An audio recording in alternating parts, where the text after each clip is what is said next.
Hey everybody, Preston again. Welcome back to the Alamo Saloon, where the beer in no way looks like pee from somebody who needs to drink more water. Today is National Mint Julep Day, so in the spirit of the thing, they trotted me out again, their trick pony, to make drinks in the saloon.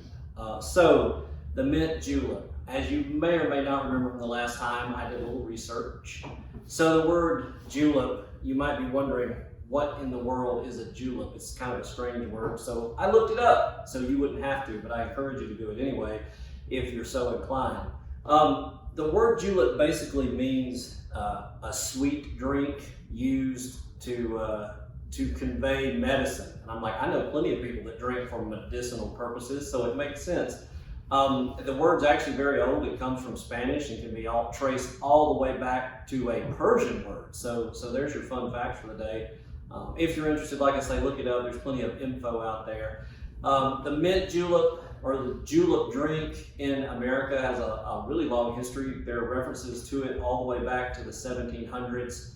It's probably most famously associated, if you will, with the state of Kentucky. The Kentucky Derby that hasn't happened yet, even though it was supposed to, but because of the COVID, they canceled it, or they postponed it. But every year at the Kentucky Derby, they serve 127,000 thereabouts mint juleps. And that's a lot of mixing and a lot of eyeballing it. No, they don't eyeball it. I'm gonna eyeball it, they don't. So what we're gonna do today is make the Kentucky Derby recipe for the mint julep. Not the oldest one, I'm sure. Not for the purist out there, the one that you might use, because we cheat a little bit because Sydney made simple syrup, so I wouldn't have to stand here and fiddle with mint and sugar and water. So back in the day, if you were wealthy, you would show that wealth off by putting ice everywhere and using it, because not just anybody could afford ice or keep ice, have the facility to keep ice. So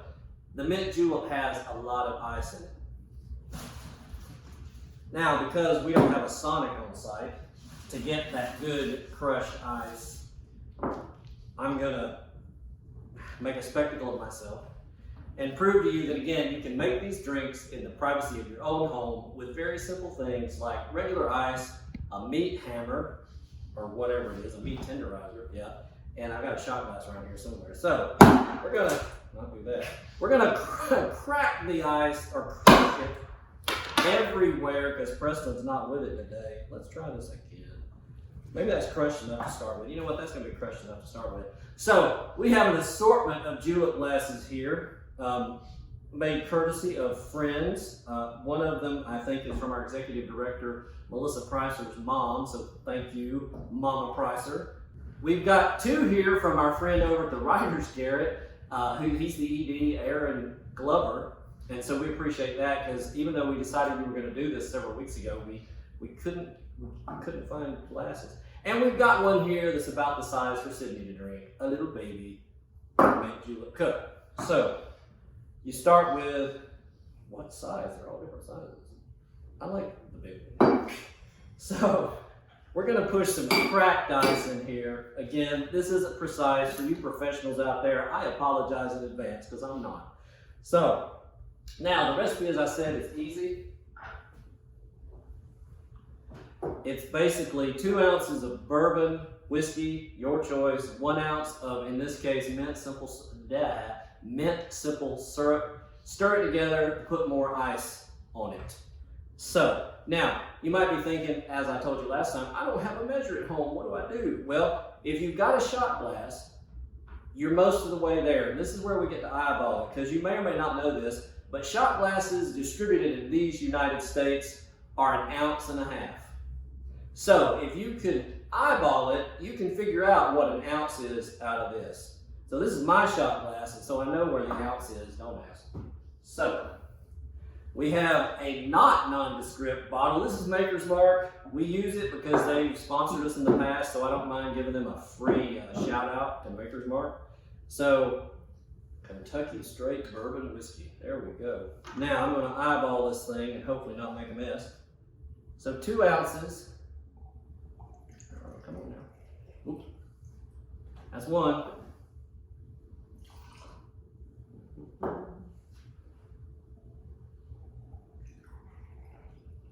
Oh, That's 2 and a little extra.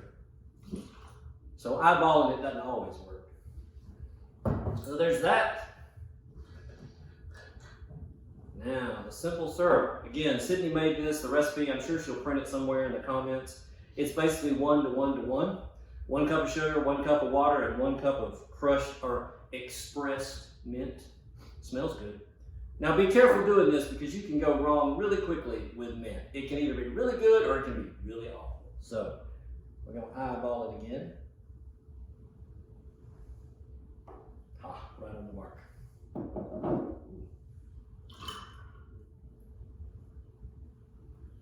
So I thought I planned for everything. I forgot my spoon. So I'm going to just give it a little shake. No, not that James Bond kind of shake. We're just going to shake it a little bit, get it mixed around. Now, once you've done that, of course, remember I said ice was a sign of wealth. So that's finished. I'm going to try my best to crush some more and not make a mess so that we can put it on top. So here we go. It's a good stress relief. Provided you don't put your thumb in it and you have to go to the hospital and possibly get the COVID. More ice. Even more ice. I don't think I crushed enough ice. But you get the idea. You're doing this in the privacy and comfort of your own home. You don't have to be fancy. You certainly don't have to put on a show for the folks. The idea is eventually I will beat up enough ice that it will kind of be mounded.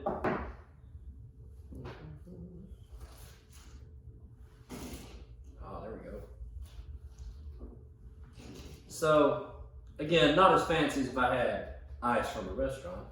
But it'll get the job done because we're not going to drink the ice. We're going to drink the beverage. Oh, wait. Got to finish it. So finish it with mint.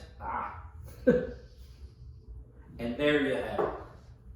A mint julep for National Mint Julep Day. Enjoy one at your house. Come see us when we reopen.